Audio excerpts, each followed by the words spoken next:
Junto al sector sur, de manera natural, nos adentramos Avenida de Cádiz abajo, en uno de los barrios de Córdoba de más raigambre popular. Nos referimos al denominado Campo de la Verdad. En sus comienzos, este lugar fue territorio de clara vocación rural, dado que esta otra orilla del río de la ciudad estaba poblada por huertas y por gentes cuyas circunstancias vitales las asimilaban a un entorno desconectado del entramado propiamente urbano de la ciudad, y las acercaba a un ruralismo que con el tiempo se degradaría, dando lugar a formas de habitar cercanas al chabolismo más rudimentario. Huertas y vía pecuaria por la que el ganado circulaba con la libertad protegida que correspondía a las cañadas de la época, y que en el caso de Córdoba incluían el puente romano como una de sus vías. Así era la primera estampa de este barrio que en sus orígenes dependía desde el punto de vista diocesano de la Catedral de Córdoba. Desde este enclave, desde la orilla izquierda, no pocos artistas, tanto pretéritos como actuales, han consagrado esa bella imagen de Córdoba, presidida por la silueta de la mezquita catedral, como fondo intemporal de un camino que desde la Torre de la Calahorra cruza el Guadalquivir hasta adentrarse por la puerta del puente en el corazón del casco antiguo. El propio escudo de la ciudad ha sido elaborado con arreglo a ese paisaje emblemático que nuestra ciudad ofrece desde el Campo de la Verdad. En los atardeceres de otoño, ese fondo ciertamente nos hace sentir que disfrutamos de una de las ciudades más bellas de cuantas existen.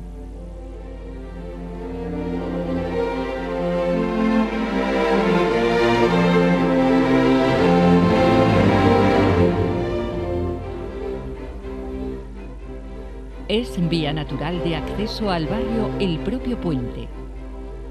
Este, antaño eje vital de comunicación entre Andalucía y la meseta, fue construido en época romana, remontándose al siglo I a.C., las primeras noticias relativas a su presencia, si bien apenas queda nada de su primera traza en la actualidad. En el periodo calizal, tanto San I como Alakín II realizaron importantes obras de reacondicionamiento del primitivo puente, confiriéndole prácticamente su actual fisonomía. Nuevas restauraciones fueron acometidas en los años 1421, 1684 y 1876.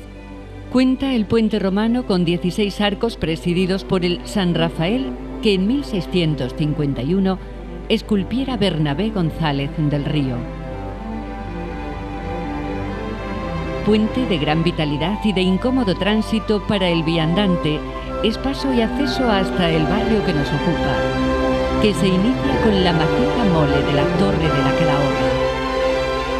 La mencionada torre fue originariamente construida por los árabes en la Córdoba calizal, si bien su actual planta es de época cristiana. En un principio esta fortaleza estuvo compuesta por dos torres unidas por un arco, a las que posteriormente se le sumó una tercera en el año 1369.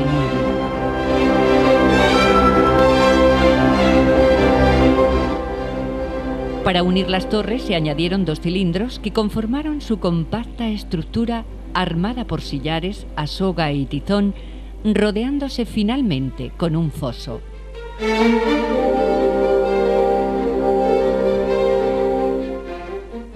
En su interior la fortaleza contiene 3 plantas que se ven coronadas por una azotea almenada.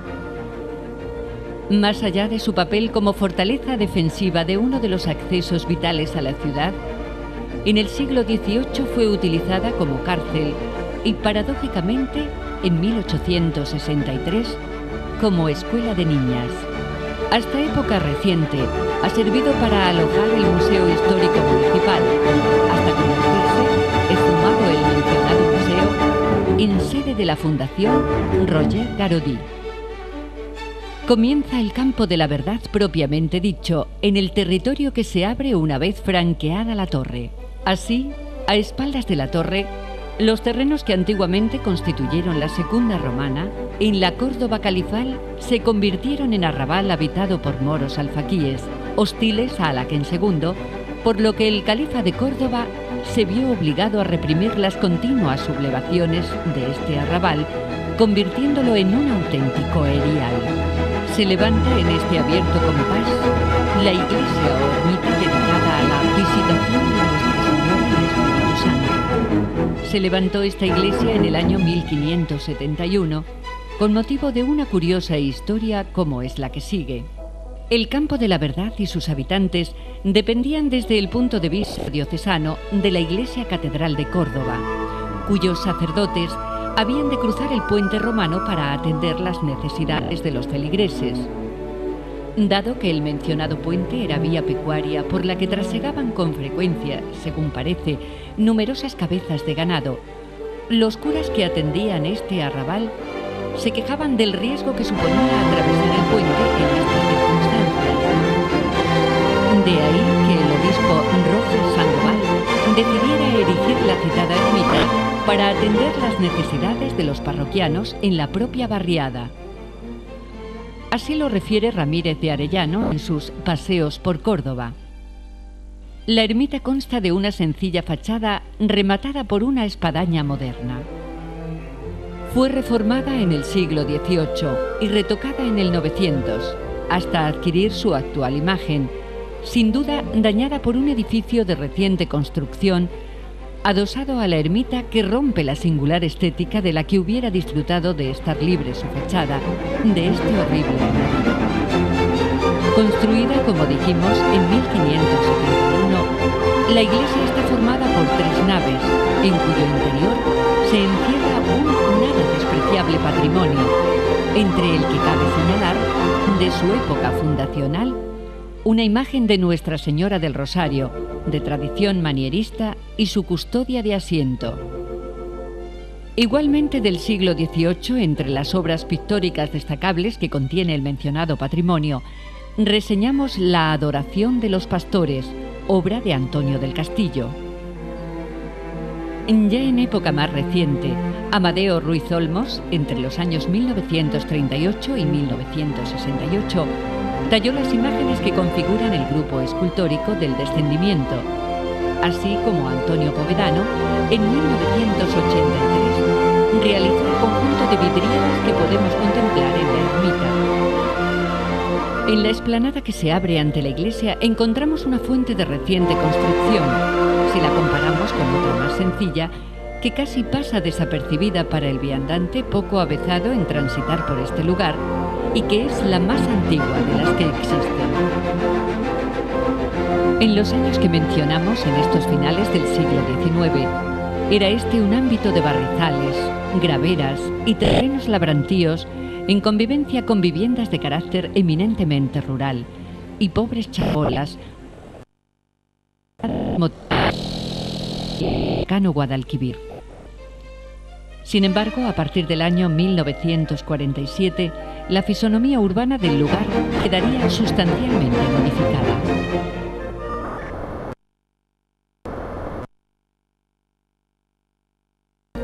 Creó la asociación La Sagrada Familia, que sin afán de lucro se propuso como fin de renta reducida y pensionistas.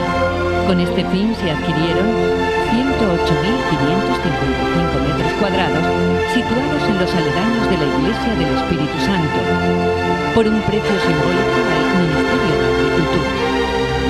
Sobre este solar, al que se añadieron los terrenos liberados por las huertas Castreña y Primera, así como otra donada por el Ayuntamiento, se edificaron las primeras viviendas, con un total de 1.500 obreros, hasta completar con el paso del tiempo las 2.323 viviendas que albergaron a 11.600 familias.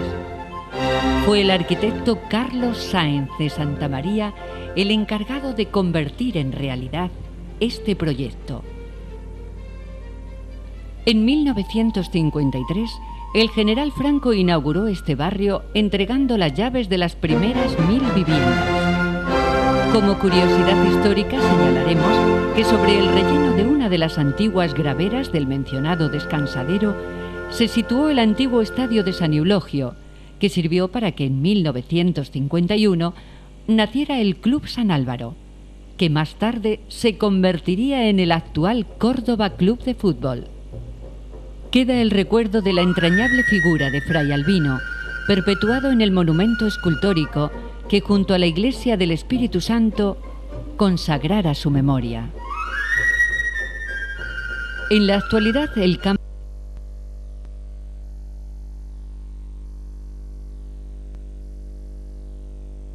sigue conservando en su geométrico trazado ese espíritu con el que fue creado, es decir, un conjunto de cuidadas viviendas unifamiliares que con arreglo a ejes perfectamente delineados alojan a múltiples familias de trabajadores en la convivencia sin sobresaltos que posibilita este microcosmos urbano. Existen en el barrio varios segmentos en su particular trama urbana.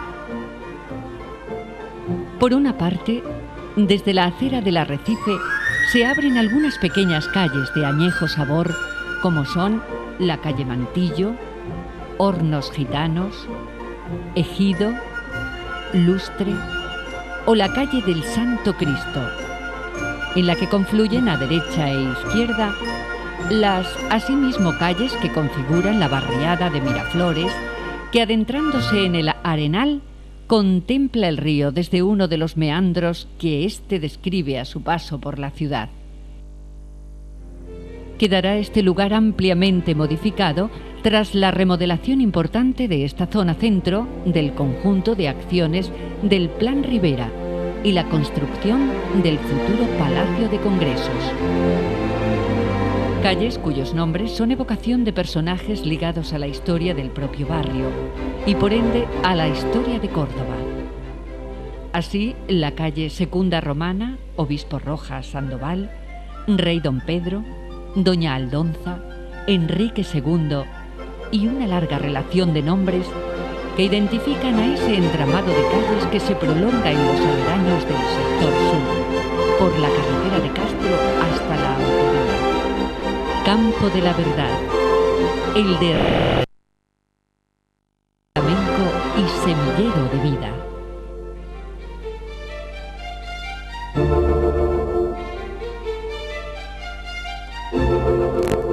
Saludos, bienvenidos. El equipo de Barrio a Barrio se desplaza hoy a uno de los barrios más emblemáticos de esta ciudad de Córdoba.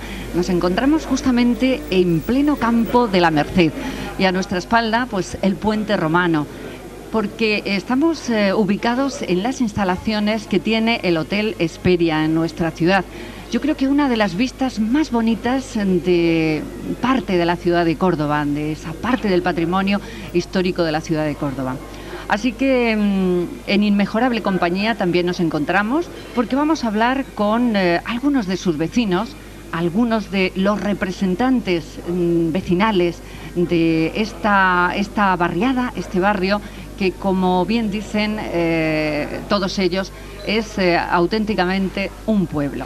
Pues vamos a hablar de este pueblo, de este Campo de la Verdad en la que se hace presente esa figura de Fray Albino de Córdoba. En primer lugar, les voy a presentar al director del Colegio Público Fray Albino. Es don José Luis Martínez Villoslada. Pues bienvenido, buenas noches, don José Luis. También les quiero presentar a la coordinadora de los planes, proyectos y programas de un centro cívico que está recientemente abierto en esta barriada del Campo de la Verdad. Ella es Inmaculada Santana. Inmaculada, bienvenida. Hola, buenas noches. Y asimismo les quiero presentar a nuestro tercer invitado, que es Francisco Nieto Molina. Bueno, él fundamentalmente dice que viene aquí en calidad de vecino del barrio, pero él es el presidente de la Federación de Asociaciones. Bueno, yo creo que del barrio y de otras muchas cosas, Francisco sabe mucho. Pues muy bienvenido. Buenas también. Noches. Buenas noches.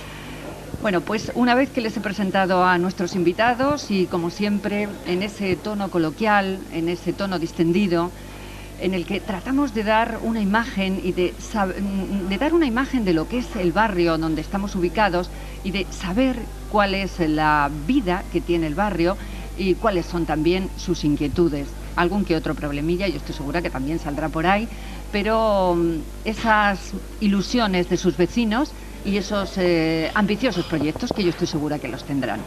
Bueno, pues en primer lugar, don José Luis Martínez, a mí me gustaría, si le pidiera que me hiciera un pequeño bosquejo así, una pequeña semblanza, como si de un boceto literario se tratara, hablar un poquito de lo que es el barrio, del Campo de la Verdad. Bueno, pues el Campo de la Verdad es muy antiguo, existía de hace muchos años, ¿no? La barriada, lo que se llama barriada de Miraflores, o el barrio viejo que le llamaban, ¿no? Y concretamente el barrio de Fray Albino surgió en el año 1948, cuando Fray Albino lo creó, pero podemos distinguir desde luego dos cosas completamente distintas: lo que es la barriada de Miraflores, o antiguo Campo de la Verdad, y la barriada de Fray Albino, lo que después se unió el sector sur ya en esta parte, pero hay que distinguir las dos. El más antiguo, desde luego, es la barriada de Miraflores. Me decía antes que era como un pequeño pueblo. Pues sí, cuando ya Fray Albino fundó o creó o inició este barrio, como es de casas unifamiliares, ya eso en mucha medida está desapareciendo, porque muchas de estas casas las están derribando y están elevando algunos pisos, ¿no? Pero en un principio era de casas unifamiliares con su pequeño jardín, con su pequeño patio. Y entonces pues había una gran unión entre los vecinos y un gran conocimiento, porque por las tardes a tomar el fresco salíamos a la calle, se sentaban los vecinos, nos conocíamos todos. Yo vivía en la primera calle cuando era pequeño, vine con 5 años, aunque soy cordobés, pero a este barrio vine con 5 años. Vivía en la avenida de Cádiz, y la primera calle del barrio, ¿no? Y yo recuerdo, pues cuando era pequeño, pues eso, todos los vecinos de la calle pues nos conocíamos, y de las calles colindantes, y nuestras madres y nuestros padres pues eran amigos, además de vecinos, ¿no? Y teníamos mucho trato. Entonces los niños jugábamos en la calle, y por las tardes, pues eso lo recuerdo con mucho cariño, como las mujeres se salían a la puerta de sus casas, se sentaban en sus sillas, y muchas veces pues se unían unos corros con otros. Y claro, era un barrio que fue un auténtico pueblo, porque tenía todas las características de lo que es un pueblo. Tenía su colegio propio, su iglesia, su mercado, su cine, hoy desaparecido por desgracia, que ha sido derribado, el antiguo cine Seneca, ¿no? Y todas las características de un pueblo. Digo, José Luis, que quién le iba a decir a usted, a aquel niño que jugaba en el barrio y que estaba tan integrado pues con sus vecinos, sus amigos, que después iba a ser el director del colegio, además uno de los más emblemáticos de la ciudad, el Colegio Fray Albino. Bueno, pues yo creo que estaba un poco predestinado, porque mi padre también era maestro, vino precisamente al Colegio Fray Albino, cuando los hermanos de la Salle, si después hablamos, pues lo dejaron, fue de los maestros que vinieron. Prácticamente pues yo estaba predestinado para ser maestro. Y luego, pues claro, lógicamente, pues vine al Colegio Fray Albino, donde llevo 37 años. De director llevo solamente 2 años. Pero como maestro llevo ya 37. Hay que decir del Colegio Fray Albino que hace un par de años, concretamente fue en el 2000, le dieron pues ese título, ese galardón, ese merecido respeto de la ciudad, con ese, pues eso, galardón de Cordobés del Año, ¿no? Ha sido elegido Cordobés del Año el Colegio Fray Albino, ¿verdad? Sí, pues fue en el año 2000, con motivo de cumplirse los 50 años del colegio y el cincuentenario, que hubo una gran cantidad de actos. Y la culminación más importante pues fue el nombramiento que nos distinguió la ciudad, el periódico Córdoba, como Cordobés del Año, elegido a suscripción popular, uno de los cordobeses del año, porque fueron más, ¿no? Y en esa época, pues en ese momento era director Juan Antonio Polo Molina, el que me antecedió a mí, que también hijo de otro gran maestro del Colegio Fray Albino, antiguo, muy amigos los dos, ¿no? Y que en ese momento, pues ya se ha jubilado, pero en ese momento era el director del colegio. Bueno, después vamos a seguir hablando del colegio y de todo lo que representa en el barrio, porque ahí pues podemos hablar de la infancia, de la juventud, en definitiva de la gente más joven de ese barrio. Pero quiero hablar con Paco Nieto, que es vecino del barrio. Y me decía, no, yo ante todo es que vengo aquí como vecino del barrio, porque llevo pues eso, toda mi vida aquí, ¿no? Toda la vida, o sea, yo nací aquí en la barriada de Fray Albino, que como bien ha dicho José Luis, pues hay que distinguirla de lo que es el campo de la verdad propiamente. Y desde entonces pues he estado aquí toda mi vida, menos 4 años que salí un poco fuera del barrio, pero seguía con la ilusión de volver y efectivamente volví. Francisco, ¿y tiene los mismos recuerdos que José Luis, eso que nos decía, que bueno, pues que al barrio no le faltaba de nada, porque tenía hasta un cine ya desaparecido, pero que había esa comunicación de vecindad entre pues todos los que salían pues a la puerta además Córdoba es una ciudad que tiene una climatología muy buena y que permite, sobre todo ya a partir de primavera y verano, tener esas reuniones vecinales? Sí, el recuerdo efectivamente es ese, lo único que pasa es que yo no llego a decir que no le faltaba de nada, tenía muchas cosas pero le faltaba casi de todo, por una razón, porque en la ciudad de Córdoba y en el mundo entero el sur es el sur, esto ha sido el sur y sigue siendo el sur, no nos podemos olvidar, con lo cual el sur siempre ha estado un poco olvidado. Nosotros teníamos fundamentalmente un gran problema y lo seguimos teniendo todavía, aunque con una serie de vías de solución, que es la barrera del río.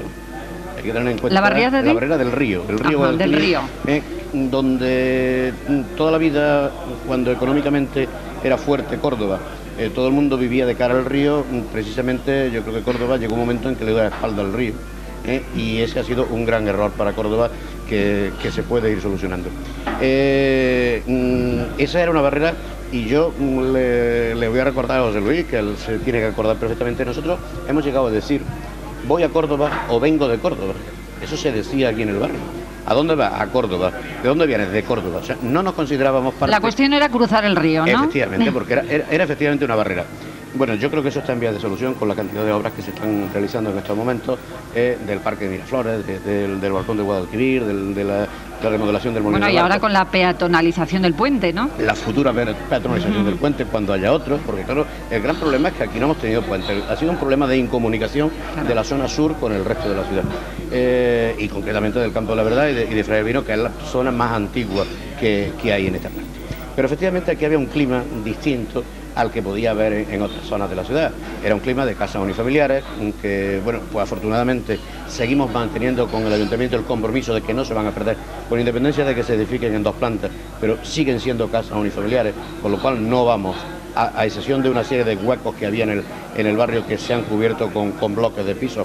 La fisonomía fundamental del barrio de Fray Albino sigue siendo de casas unifamiliares.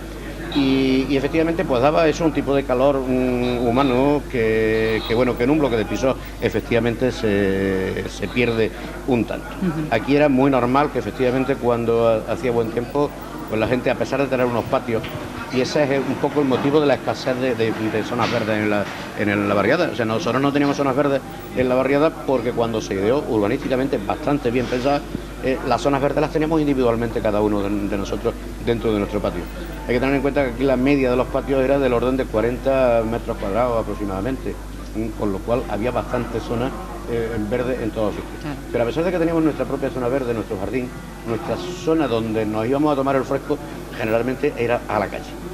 Y aquí se ha vivido la calle de una manera... Además lo ha dicho usted bien, a tomar el fresco, que se me decía, nos salimos al fresco, ¿no?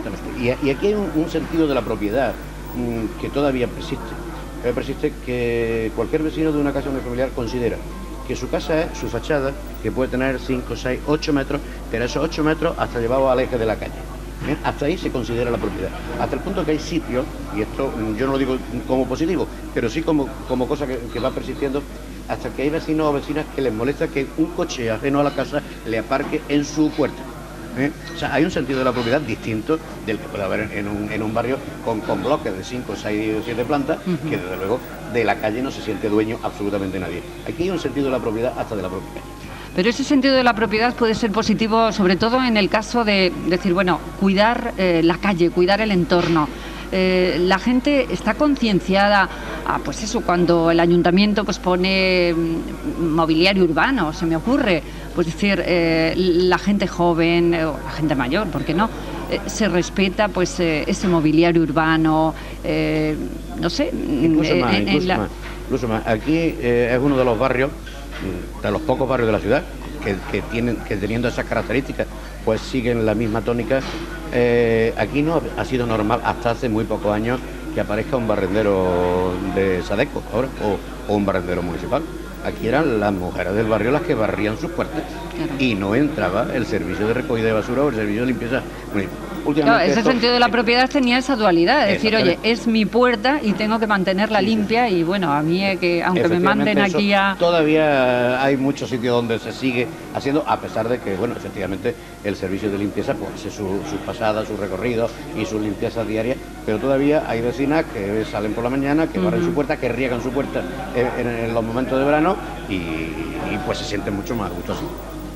Y a usted, Francisco, algo nos quiere decir, José Luis. Eso, el sentido de la propiedad de su árbol, el árbol que tienen delante de su casa, lo cuidan, lo riegan, incluso llegan a rodarlo, plantando otras plantas.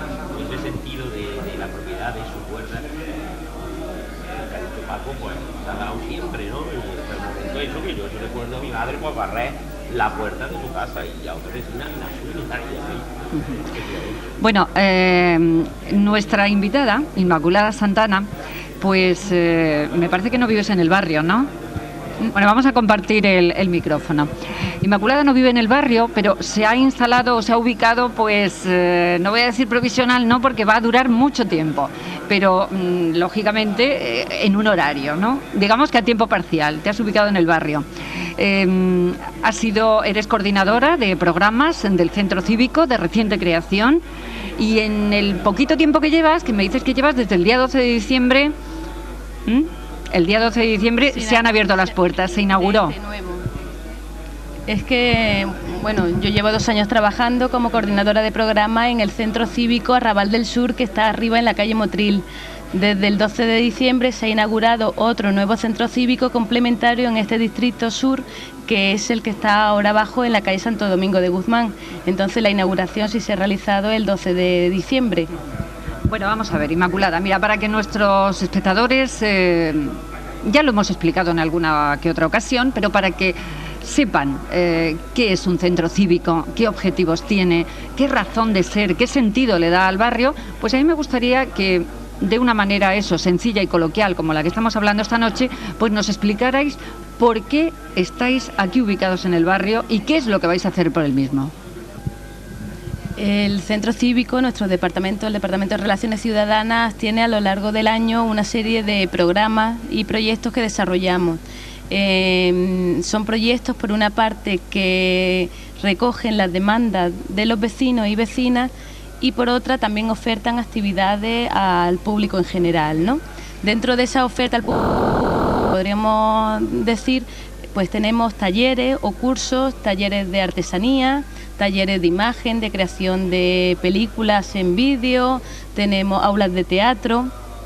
Esas son ofertas que a lo largo del año hay distintos momentos donde se abre un plazo de inscripción y cualquier vecino o vecina interesada puede asistir y apuntarse gratuitamente a esos cursos. Además de estos cursos, que ya te digo, es como abierto al público, necesita de más requisitos que estar interesado y acercarse al centro, luego existen otra serie de programas que ya trabajamos más en concreto con colectivos, asociaciones del distrito. Nosotros tenemos un vínculo bastante cercano, estrecho, con asociaciones de vecinos, con AMPA, asociaciones de padre y madre, con asociaciones culturales, juveniles del distrito, con asociaciones de mujeres también. En esa medida, a través de una convocatoria, también hay un plazo donde se abre esa convocatoria, los colectivos pueden presentarnos proyectos que luego nosotros apoyamos económicamente. También existe un banco de recursos con una serie de materiales que el Centro Cívico dispone y que pone también a disposición de aquellos colectivos que en cualquier momento lo necesiten. Material relacionado con la fotografía o con actividades juveniles o bueno, con cualquier otro Pues fíjate, quién sabe, Inmaculada, si después esos primeros pasos en los talleres sirve pues para despertar el interés de lo que puede ser incluso hasta una profesión en el futuro. Don José Luis, las asociaciones de padres y madres, además las ha citado Inmaculada, las AMPAC, como se llaman ahora, son pioneras dentro del Colegio Fray Albino, ¿verdad? ¿Cómo funcionan? ¿Hay interés por parte de los padres pues de hacer un seguimiento a sus hijos, un seguimiento escolar, estar en constante comunicación con el centro? Sí, pues concretamente el Colegio Fray Albino en esto de las asociaciones de padres creo que es una de las primeras, no debía decir la primera, pero una de las primeras asociaciones de padres de alumnos que hubo en Córdoba fue la del Colegio Fray Albino, y siempre ha tenido una gran conexión con el colegio, hasta el punto, puedo yo decir, porque llevo allí ya muchos años, que cuando el colegio pertenecía al Patronato San Alberto Magno y todavía no era un colegio público como lo es hoy, hasta la misma asociación de padres compraba las mesas y las sillas de los alumnos y el material audiovisual, y nosotros, cuando en ningún colegio público, por ejemplo, había a lo mejor televisor, había cámara de vídeo, nosotros lo teníamos porque lo compraba la asociación de padres. Yo quiero resaltar ese aspecto del Colegio Fray Albino, quiero resaltarlo aquí, y es la conexión del colegio con el entorno, con su entorno y con el barrio, porque precisamente pues en el colegio hay muchas actividades, muchas de ellas promovidas incluso para actividades deportivas. Por ejemplo, todas las tardes hay actividades deportivas allí en el patio de nuestro colegio.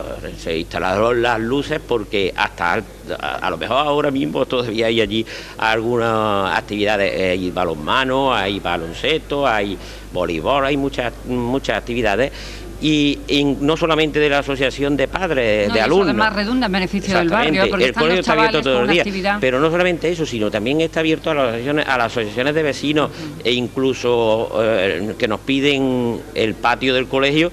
Por lo menos las dos asociaciones que hay en el barrio, la Asociación Puente Romano y la Asociación de Vecinos de Guadalquivir, celebran su verbena anual en el patio de nuestro colegio. Una me parece que es en septiembre y otra en junio. Y nos además yo creo que nos solicitan el patio. ¿Ha televisado alguna que otra verbena de este? Pues sí. Sí. Sí, yo estoy segura. Sí, Paco Nieto estaría por allí, pero en algún momento le habremos visto también en...